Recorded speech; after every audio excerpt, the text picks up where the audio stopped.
தோனியை மறந்த யுவராஜ் சிங் பிளேயிங் 11-இல் தோனி இல்லாததால் அதிர்ச்சியடைந்த ரசிகர்கள். முன்னாள் கிரிக்கெட் வீரர்கள் பங்கேற்கும் லெஜெண்ட்ஸ் சாம்பியன்ஷிப் போட்டி இங்கிலாந்தில் நடைபெற்றது. அதன் இறுதிப் போட்டியில் பாகிஸ்தானை வீழ்த்தி யுவராஜ் சிங் தலைமையிலான இந்திய லெஜெண்ட்ஸ் அணி சாம்பியன் பட்டத்தை வென்றது. இதன் மூலம் அதிக சாம்பியன் பட்டங்களை வென்ற வீரர் என்ற பெருமையை யுவராஜ் சிங் பெற்றுள்ளார். வெற்றிக்கு பிறகு நடந்த நேர்காணலில் அவரிடம் பல்வேறு கேள்விகள் எழுப்பப்பட்டன. குறிப்பாக ஆல் டைம் பிளேயிங் 11 தொடர்பான கேள்விக்கு அவர் அளித்த பதில் தற்போது இணையத்தில் வைரலாகியுள்ளது. இப்போது பல முன்னாள் வீரர்கள் மாதம் ஒரு கிரிக்கெட் போட்டிகளில் விளையாடினாலும் T20 உலகக்கோப்பை போட்டி போலவே ஒரு சாம்பியன்ஷிப் தொடர் இங்கிலாந்து நடைபெற்றது.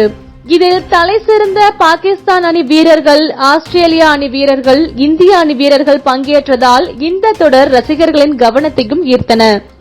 இதில் யாருமே எதிர்பாராத வகையில் பாகிஸ்தானை எதிர்கொண்ட யுவராஜ் சிங் தலைமையிலான இந்திய அணி வெற்றி பெற்றன. இந்த தொடர் குறித்து கருத்து தெரிவித்துள்ள யுவராஜ் சிங், இந்திய அணிக்காக விளையாடி வெற்றியை பெறும்போது ஏற்படும் மகிழ்ச்சியை வார்த்தைகளால் என்னால் சொல்லி புரிய வைக்க முடியாது. இந்தியாவுக்காக விளையாட வேண்டும் என்பதுதான் எங்களுடைய வெறியாகவே இருந்தது. அந்த ஒரு நினைப்பில்தான் நாங்கள் பல ஆண்டுகளாக இந்தியாவுக்காக விளையாடினோம்.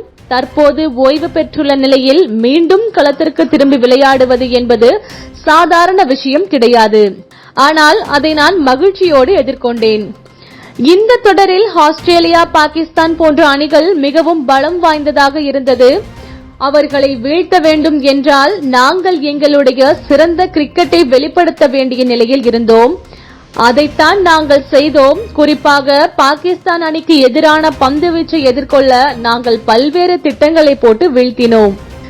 இந்த தொடர் எங்களுக்கு மட்டுமல்லாமல் ரசிகர்களுக்கும் ஒரு நல்ல அனுபவத்தை கொடுத்திருக்கும் என்று நினைக்கிறேன்.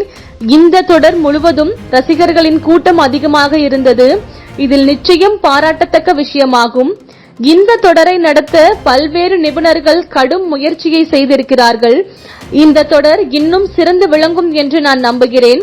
கோப்பையுடன் நாடு திரும்புவது மகிழ்ச்சி அளிக்கிறது என்று யுவராஜ் சிங் கூறினார். மேலும் ஐசிசியின் ஒருநாள் மற்றும் T20 உலகக்கோப்பை உள்ளிட்ட 3 உலகக்கோப்பைகளை வென்றவரும் இந்திய அணியின் தலைசிறந்த கேப்டன்களில் ஒருவருமான தோனியின் பெயர் யுவராஜ் சிங்கின் பிளேயிங் 11-இல் இல்லாதது ரசிகர்களை ஆச்சரியப்படுத்தியுள்ளது.